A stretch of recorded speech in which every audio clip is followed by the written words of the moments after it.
Okay, wonderful. So I think, we have both sides of the coin. So up next, we'll have a panel discussion where, entrepreneurship is a heartbreaker for many because, almost 90 to 95% of the ventures fail most of the time. So it's a heartbreaker. So we'll kind of discuss, with the panel in terms of how to actually go about it, how should you get back. Like, Mr. KTR has already said that it's not an end. You have to kind of go at it again and again. So up next, I'd like to invite our panelists. When you face a situation like that, and we're all human beings, we get demotivated, we feel dejected, and nobody likes to hear that, you won't get anywhere. How does one counter it? How does one address it? How do you make that curve? When your vision and passion are so strong, nobody can demotivate you. My vision is to see Indian cargo planes flying here and there. That's fantastic. That's a straight answer. Great. Sheila, how do you handle it? And, when your idea is completely, road rolled over by somebody, and how does that feel, and what do you do to get yourself back up on your feet? So I think the biggest thing, apart from the fact that someone else is telling you, trying to demotivate you, when you actually are demotivated is when you also have lack of conviction. And that lack of conviction actually can be because of many reasons, not just because of maybe you've been always used to, other people telling you their viewpoint and you accepting it. If your personality is sort of that you always care about what others think, you tend to always have lack of conviction. But for an entrepreneur, I think the best way to overcome that is the fact that you are trying to do a business in a particular domain, in a particular way. If you learn and if you are confident on exactly what your business is about, if you know the details of that domain, if you know the numbers behind it, if you know the problems in the actual root of the problem, then you will have the confidence to, be really, put your mind behind the idea, regardless of what other people say. And for us, I think also the fact that we spoke to enough people who asked us questions about, this is unsolved for me. We spoke to enough people about the way they wanted a certain thing. They wanted an app for being able to, like I said, our initial users loved us because we could help them pronounce the names of wines which otherwise they couldn't pronounce, and they could impress their dates. So this is real validation. So if you know that there is a market out there and if you have the facts, then whatever someone else says makes you look at them poorly because they are not aware of those facts. Interesting. So as I said, there are many elephants in the room, not one. Let's talk about something very few people talk about in this ecosystem. Is what happens when you go financially broke, right? And I'm sure both of you must have gone through that phase. And trust you me, while you might have all the motivation in the world and, people can inspire you, when you don't have that money in the bank, it's a very tough situation to be in. So have you faced that, and how does that work? Yeah, numerous times. So Hipcast is actually my third venture personally. So I've never had a job per se. I've only started businesses. I started out when I was in college doing basically freelance coding, and I'm an engineer, so I started coding myself, doing other people's projects for pocket money and stuff like that.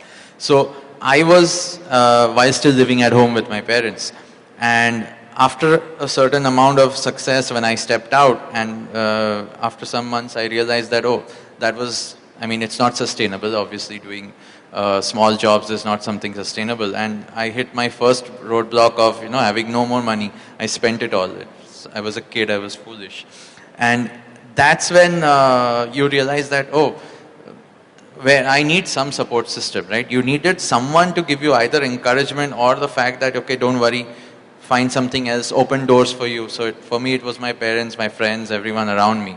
But you actually have to pull through on the basis of confidence in your abilities, right? I think that's the same thing I'm trying to say, that if you know you're worth something, you can go out there, you have to make the effort to go out there and earn that money back, whatever you've lost. If you just say give up and I'll move to the easiest thing, which is go get a job, then you literally are just giving up. You've accepted that I can't do anything better.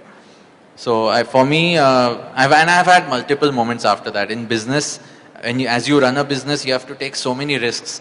You say, okay, let's hire this person for so much money, or let's buy that, or like do up our office for so much money because we have to impress clients, or whatever reasons. You may be taking a lot of decisions which lead to you being broke, and you will go through those phases. Hopefully not too many, but when you do go through it, you take a step back, you realize, okay, what went wrong, and find the nearest way to still keep going and move on. So as long as you recover, I think you're on a good path.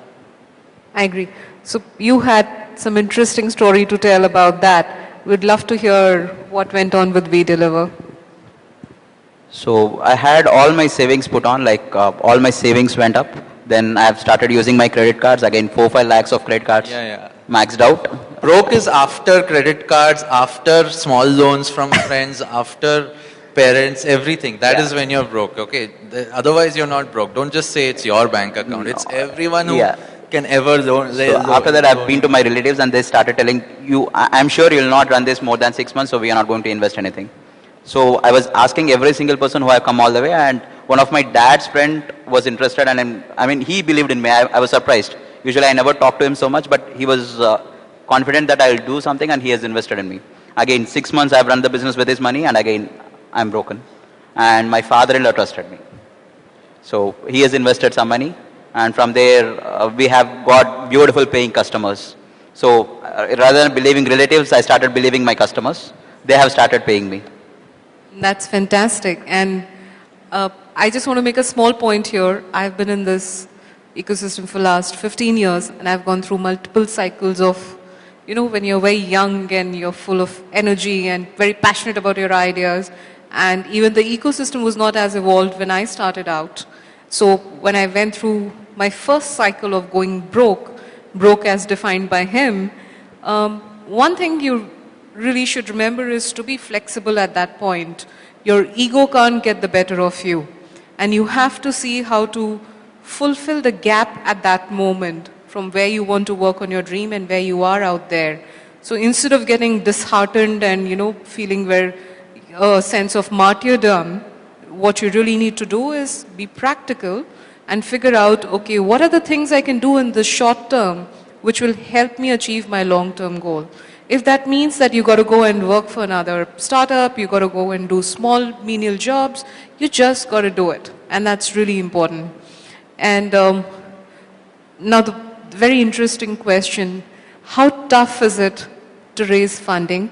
Because we have these glamorous stories of people raising 300 million and 400 million. But what people don't read about is for every one Paytm or a one Flipkart, there are 1,000 startups which fail because they fail to raise the money they require to scale up. So how tough has that process been for you, and have you had failures, roadblocks in that process? Yes, I mean, it's definitely been tough. Like I said, when we started out, we had a certain idea and we said we want to be Zomato for beverages, and we went out with that.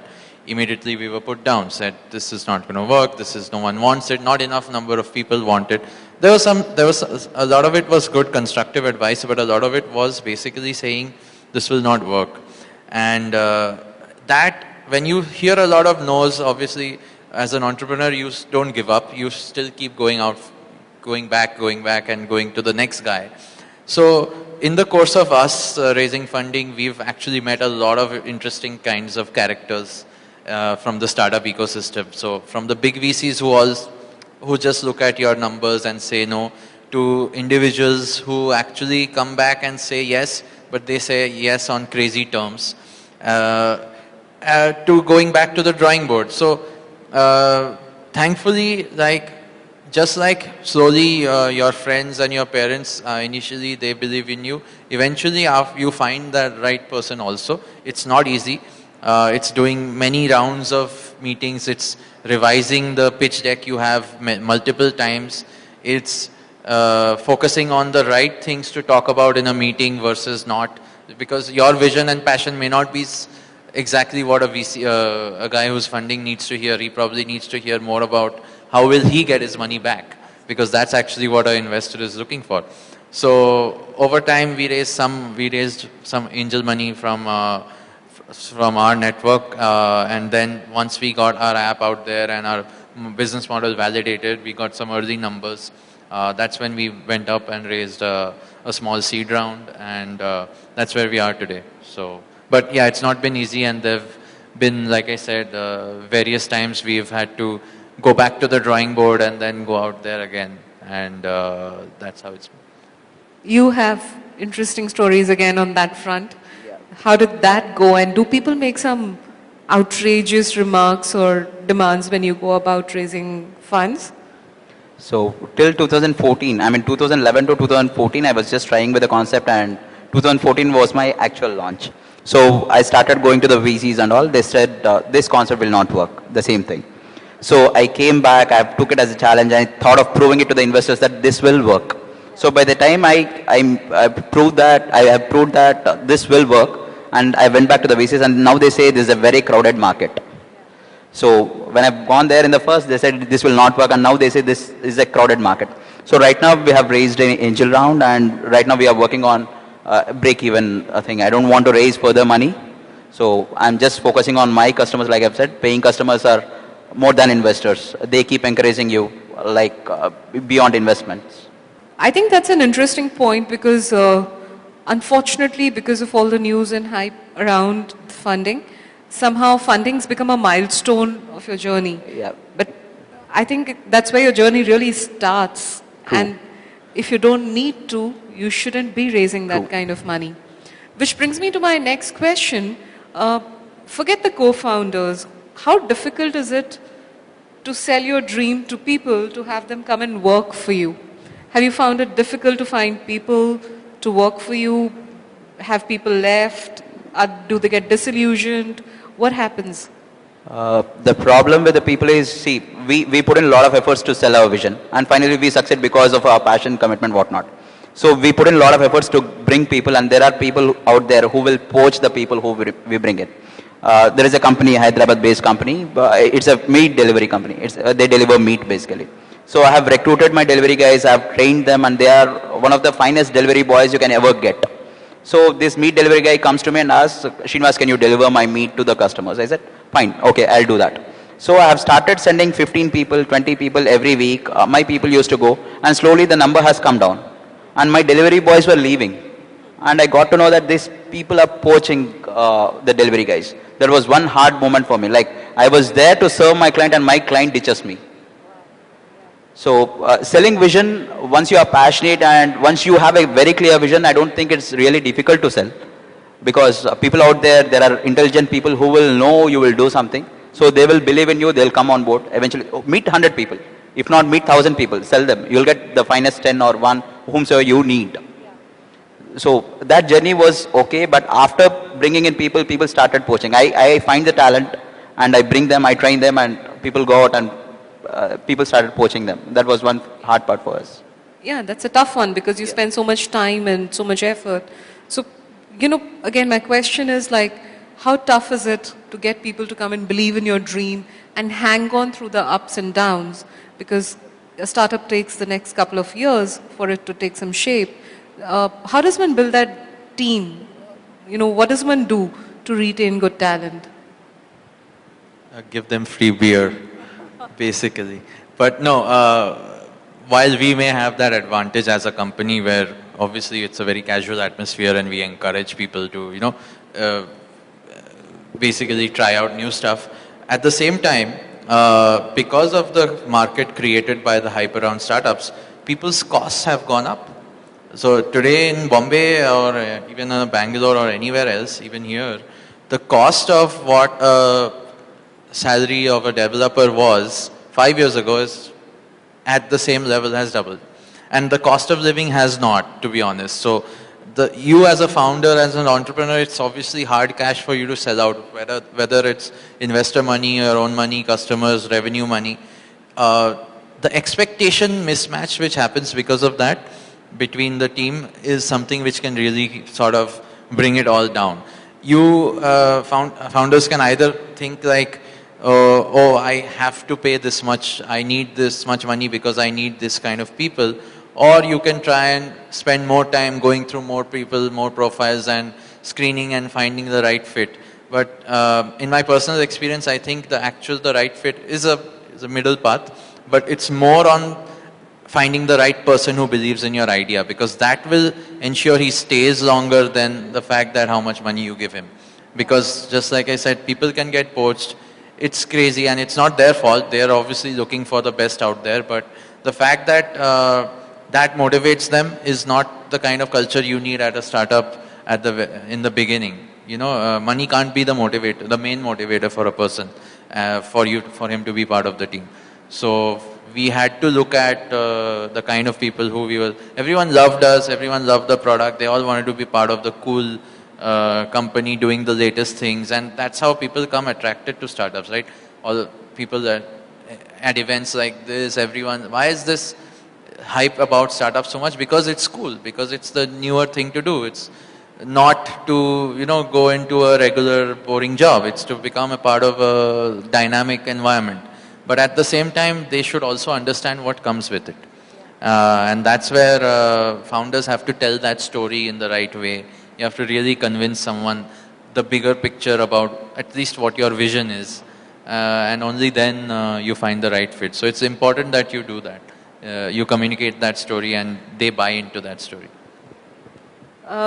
So as someone who's been a serial entrepreneur, one venture after another, what do you think is the biggest strength and also one of the biggest challenges of being an entrepreneur? It could be mental, emotional, whatever it is. What in your mind is the biggest strength and weakness? The biggest strength is actually you are always the person telling and selling your story. So the biggest challenge is being that upbeat about what you're doing all the time. Like being so passionate that you're never on vacation. Even when you're out there, even when you're casually meeting people over drinks, you're still selling your story, whatever it may be, right? And that sort of takes over your life. You get consumed by it. So if you ever suddenly stop doing that, no one will save you. That's the thing which you have to realize as a founder. That's the biggest thing. Like no one is going to say, "Oh, you're great." They'll say that once you've raised all that fancy money maybe, but they'll also still say that very superficially. And you also know, if I don't keep doing what I'm doing, it'll not go up anymore. So that's the biggest. Motivating yourself is actually the biggest challenge for a founder. And through whatever I've done, I've seen that as the biggest thing. Every day I wake up also, I have to overcome the fact that, we have to hit the next milestone, and we have to, unless I drive it and my co-founder drives it and my team drives it, unless I can convince everyone in the whole machinery to keep doing what they're doing every single day, if I step back, if I become relaxed, it's going to fall. So that's the biggest challenge actually, to stay self-motivated, I feel. Interesting. Same question. So what do you think is the biggest strength and the biggest challenge of being an entrepreneur? Biggest strength would be for the initial first 1 or 2 years, it is my passion and commitment. And after that, later that, I started getting revenues.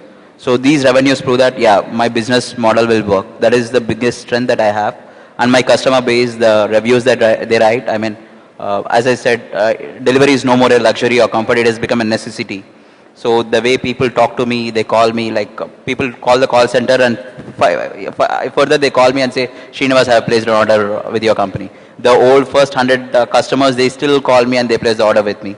These words that they talk even after 2 years is one of the biggest strength that I have. And biggest challenge, as I said earlier, every single day is a challenge. In my journey, I thought, okay, hiring would be a challenge, but hiring was never a challenge. I thought tech would be a challenge. Now tech part is solved. And one fine day, one delivery boy, he worked only for 15 days, and I paid for 15 days. I did not pay for the remaining 15 days. He was asking the pay for the remaining 15. I said, I will not pay. You did not work, I will not pay. So finally he calls my office and says, I'm going to commit a suicide, and I'll be writing your names on that. So we don't even expect this kind of challenges coming in every single day. Then I have to go to the police, tell them that this has happened, and we record every single call. So challenges keep popping in every single day. We don't know that this is going to be a challenge. I don't know what challenge I'll be facing tomorrow. So I don't name this as a biggest challenge or a smallest. It's a challenge for me that I have to solve. So, we live in a very open communication society today. We have a social media and a Twitter and a Facebook. So everybody has an opinion and everybody has, an option of how to express it. So what happens if, despite your best effort and your finest deliveries and the best people you have, what happens when you read any negative reviews about your company? How does that make you feel? And when you know it's unfair or somebody's not saying the right thing, we're all human beings at the end of the day. So how do you deal with that? Because today everybody has access to sharing that kind of information. As far as my journey is concerned, in all the 5 years, I've seen only one negative review till date, and that was paining as well. So I started getting to it. I mean, I don't know whether I could tell it here. I'll go to my competitor space, see all the negative reviews there. I said, okay, I'm going better than these guys. Let me concentrate on or focus on what I do. So there is a way I keep seeing all the big companies. I mean, even Microsoft has negative reviews, Google has negative, whatnot. Name any biggest company in the world, they do have negative people all around. So I take them as my inspiration. I see, yeah, even they got to have some negative reviews or some negativity in their journey. So I should cope up with it. I should live with it. I don't have any other option to bypass it or skip it. I should take it as a feedback. If at all I am wrong, if I'm not wrong, I'll just live with it. That's it. What happens with you? I went to that place, the beer was not good and the crowd was bad. I mean, how do you deal with stuff like that? So we're a hyper-local company, product, right? So just like he has to handle deliveries, I have to handle a good experience when people use our product in a restaurant or a bar. And and those are environments which you can't always control. Like just like for him, maybe he can't control how traffic is on a given day. I can't control what's the scenario in a restaurant when someone's using my app. Internet may not work there, cell tower may be down, they'll complain and say, hey, listen, it didn't work, but even though it wasn't our fault. Or training doesn't happen when a restaurant the staff in a restaurant changes so often. So the staff isn't trained on time, they'll just simply reject saying, no, I don't know what this app is. I'm sorry, I can't help you. So they feel, that's our fault, which to a large extent that's our job, to ensure that the app is always working and they always get a good experience is our job. So when people don't understand that as a customer, it causes a lot of friction and that immediately sets back on you. And obviously for us it means we have to do our job harder, but it feels like it's for a customer it's so easy to just say something bad about, oh, this is not good, this is not happening, I don't like it, and then they'll tell 10 of their friends and it will just lead to more doubling your effort to win those customers back, right? So I think that's, even though it's all looks great on the outside, that it's a very cool business to be in, every day there are challenges like this. So just my quick last two questions. And I want like an actual answer of what happened at that point. Because it's very easy to tell you guys inspirational quotes, but eventually that doesn't work. So when you go through a failure or when you go through this broke phases, I'm sure there's an emotional impact. I certainly had one when I went through that. What would you advise someone who's sitting here or probably going through a bad phase like that? What's that one thing they can do to deal with it and make that curve and make it easier on themselves? So, for me personally, like I said, in different stages of business, I've had different stages of being at flat rock bottom. And I think you have to realize a lot of things about your own personality. You have to see what keeps you happy. Because at times like that, for me personally, it was, okay, as long as my family gives me a reassurance that don't worry, try something next, don't worry, the world is not over. That really helped me.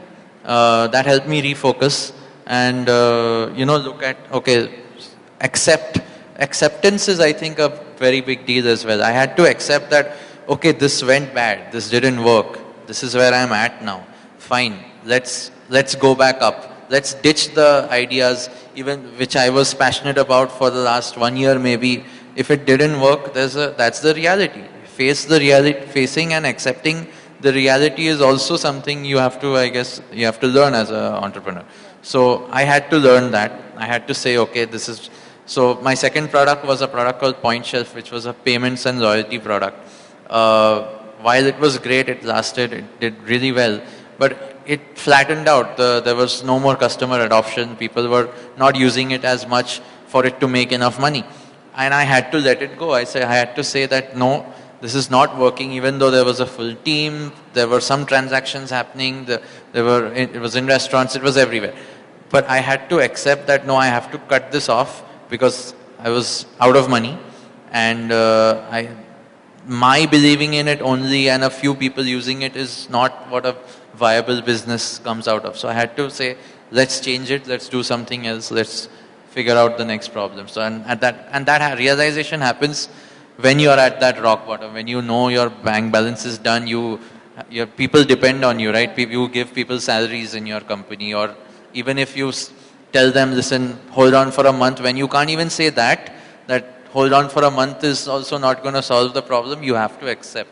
And you have to ensure that they're also okay with that, and they're also, you take care of them beforehand, help them find a job, whatever it is. So for me, it was ensuring that others are taken care of really helped me get back. Having some reassurance from people who are very close to me saying that, okay, we trust you, we trust your talents, you'll figure something out. That reassurance helps you refocus, I guess. It helps you clear your head and think, okay, where's the problem? Let me solve that. Great. So same thing I would like to ask you before we wind up, that when you're at your rock bottom, you can't go any lower. How does one handle that? And what's the best way to make that curve? So this happens very frequently, like going to the rock bottom. We still have to, like, self-motivation is the only tool. And self-motivation is just not enough, because you'll have to motivate your team, and it has to flow from top to the bottom. I mean, even the delivery boy should feel confident that, yeah, this company is still going to be alive when there are many other companies closing down. PepperTap is closed. There are many other companies. There are at least 20 hyper-local startups which have come and which have gone. So at least one or the other delivery boy who has worked there has come to me. So he should have the confidence that this company will be there for me. So for that to happen, I should motivate myself, and I should motivate my founding team, I should motivate the next management level team, and then it has to flow down. So self-motivation is the key everywhere. And to have self-motivation, the passion, commitment, what are the fancy words that everybody can use, all these fancy words come into the place. And you should be so passionate. But again, the passion is not the one that will keep you alive all along. You should see money at some point, 3 years down the line, 5 years down the line. You should see some money somewhere, else even your passion and commitment cannot help you. So I think the purpose of having this panel was very simple, that don't be swayed by all these lovely stories you read in the newspapers every day. Yes, there are people doing fantastic work, are very, very successful, but there's a lot of hard work. There's a lot of failure, there's a lot of rejection behind that success.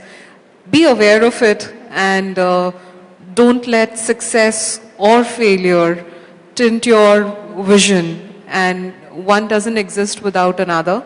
There are a lot of everyday struggles which you need to be prepared for. There's no stability. There aren't people who'll always stand by you.